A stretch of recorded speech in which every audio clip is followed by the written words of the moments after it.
Hi, I'm Bridget Conley, and I'm so pleased today to be able to speak with Cassandra Bensahih, who is an amazing activist. She's a senior organizer with the Unitarian Universalist Mass Action, where she leads the End Mass Incarceration and Economic Justice campaigns. She is also the coordinator of Massachusetts Against Solitary Confinement Coalition, which is an extremely important organization that's really doing phenomenal work to end how Massachusetts uses that kind of confinement within its prison systems. In 2009, Cassandra began organizing as a volunteer at ex-prisoners and prisoners organizing for community advancement, where she worked as an intern, became a member of the board of directors, an apprentice, eventually rising to the position of executive director. She is a widely respected leader and frequent public speaker on criminal justice reform. She brings her insights as a woman and as a mother who's been affected by the criminal justice system. The relationships she's built in doing this work to improve the devastating impacts of the current system on countless people. She is passionate about fighting for social justice and leadership development.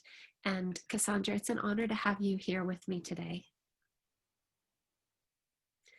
So Thank the you, first Bridget. question I wanted to ask you was to help us understand how you moved from being yourself incarcerated at Framingham to becoming this extremely accomplished community leader, a leader across the state, really, on reforming the criminal justice system. Thank you so much. And thank you for this opportunity. You say accomplished. I've been a part of a lot of movements, and I hope that we're making an impact and making a difference. For me, it all started out when, you know, I guess the injustice of our criminal legal system is where it all starts at. I have a lot of people that I work with that are total prison abolitionists, right? I take the stance as a mother and a woman of color who has been inside the system that until those doors close, we must fight for better treatment of our people who are held inside the prisons and jails. In 2007, I was suffering from a substance disorder also, like many of the people I know. Many of the people inside have that same ailment. The judge thought that there was nothing he could do for me. So he sentenced me to time in Framingham Women's State Prison instead of rehab or someplace else, like a lot of my friends that weren't Black have been sentenced to treatment. I could not believe the sentence. I went to prison for a technical violation of my probation. And as crazy as it sounds, when I got there, I didn't know what to think. My children had nowhere to go. No one would take them. So they went to the state. That in itself was heartbreaking. And I don't know if any mother can think of anything worse than losing their children and not knowing where they're gone to. I went to prison. It was 2 months before I could even find out where my children were. I had 4 beautiful daughters that were in my care, and they were taken away, and I was sent away. And when I got there, no connection, no help, loss of freedom, and incarcerated in a cell. A number was given for my name, and the sexual abuse of strip search in front of people, just the humiliation, of being incarcerated. It's all, none of it is healing. All of it is traumatic. And it's a shock, you know? But there you are, and there's nothing you can do about it. And even though that judge sentenced me to 1 year in Framingham, after I suffered the humiliation of a strip search every time one of my daughters would come and visit me, to the fact that they would make her leave several, she was pregnant. She had to leave several times because what she was wearing was not appropriate. Come back. We'd have a 15-minute visit after that, you know. And I used to weigh the differences about, do I want to see my daughter? Do I want to go through this? Do I want to put her through this? But we wanted to see each other. So we did it, you know. There were some COs that were really, you know, some of the women COs were really had a lot of empathy and they wouldn't put me through the whole thing. But some of them were harsh. And I can't tell you about the men COs. You know, it was everything that you would think of a woman being abused in a relationship. They would use their power to do that to women inside of Framingham. I became a diabetic when I was in there. My thyroid was enlarged, and I eventually had to have it removed. All these things I came back to the community with. There was so much pain, so much confusion. That sentence of 1 year, I served 6 months, and then I pleaded guilty to something I didn't do to get out on parole, not realizing that I would have a 10-year felony record going forward with all the collateral damage that goes with that. It took me 3 years to get my children back, 3 years to get housing. And the only reason that I was able to do that was because of a community organization that I found recovery too. I found a recovery house because I knew that if when I came home, I wasn't cured, I wasn't better. Matter of fact, I was angry and I was going to run right back to where I came from. But I caught myself because I was afraid to go back to prison. When I walked out those doors, one of the COs said to me, "I'll see you in 30 days. And I just looked at him, right? I said, "I'm never coming back here." And I was determined to do that. So I sought treatment, got it.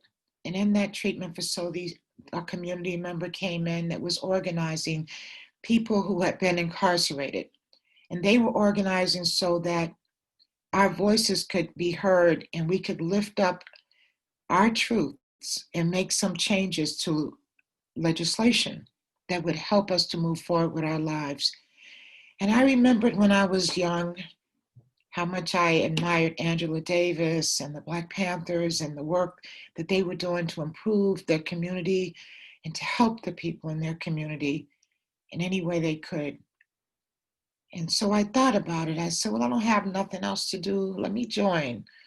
And I did. Started organizing with them. They taught me how to use my voice effectively, how to share my story and share who I was so people could get me, you know, get all of us, you know, because we showed up at the State House, we showed up in different places, we registered people to vote. We told people who were inside that when you come home, you can register to vote. You have not lost your voting right, because that wasn't something people didn't understand, right? And that was the year that Obama was running for office.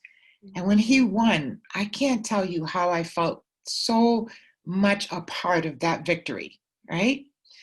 So I was hooked. I was like, yes, I'm back, you know. And my kids, I started seeing my children and visiting them and connecting with resources. And through that network of people, I found my way, you know.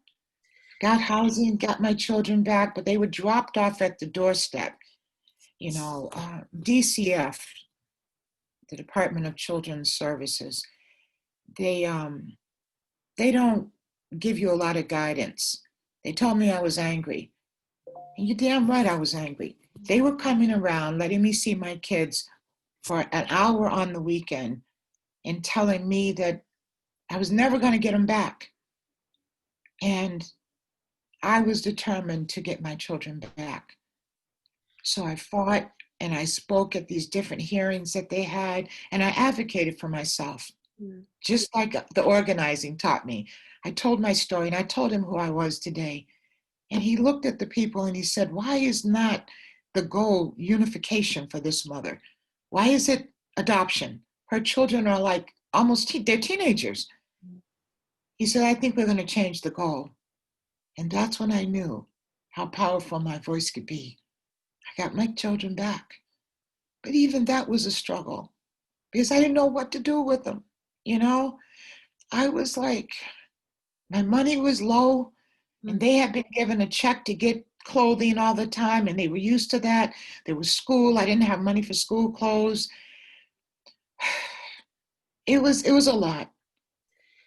And Cassandra, I just want to say that all of that trauma gets transferred to our children and all that they go through in those systems gets transferred to our children. So I fought for a bill called the Primary Caretakers Act with some other leaders. And that said, if anything like what happened to me could happen to another mother or caretaker of their children, the judge would have a tool to send them to rehab or suggest something where the family unit can stay together and heal together with parenting skills and everything. This was a beautiful law, and it's now in place in Massachusetts.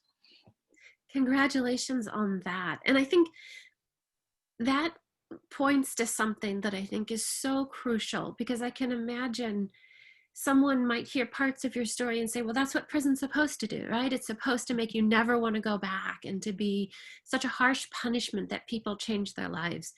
But I think what that discounts is exactly what you've just said, is that what it does is it instills a degree of trauma, not only, in your case, in a woman, but also in a mother, that then involves the trauma to the children and makes that entire recovery and rebalance 10 times more difficult. Definitely, Bridget. That's so true. And yes, prison should not be a place that you're happy to come back to. But why is it there's so many people return? When Yeah. I was there and noticed the women inside, it was like summer camp. They go, they come back, they go, they knew everybody knew them. Something was broken, something was wrong. Yeah.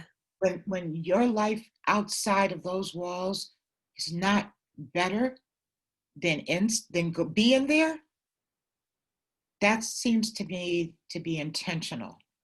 The Mm, system sets it up so that we fail when we leave, so that we come back to keep that system going. yeah. No one is dealing with wellness. No one is dealing with, the prison is the punishment. Mm, It's not for punishment.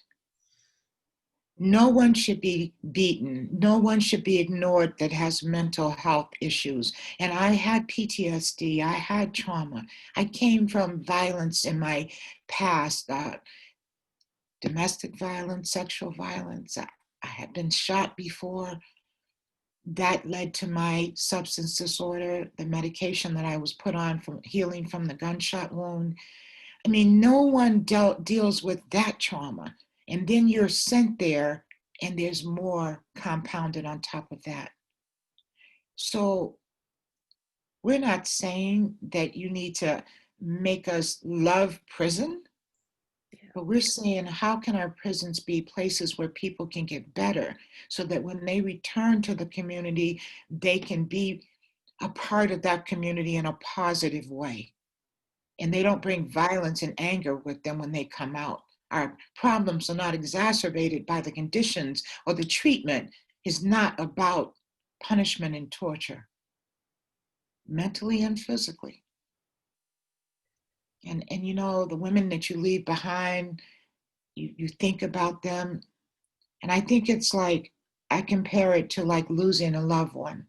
Mm. After a while, time helps you to forget. And sometimes you just move on with your life. That's why I think I'm glad I'm in this work, because it doesn't let you forget anybody.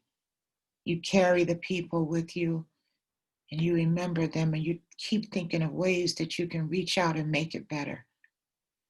And the only way I know how to do that is to build relationships, to humanize the people, to let the stakeholders, the people that are running DOC, our prisons and jails, know who it is that they're putting this harm on and what we have to offer, how much we're all alike.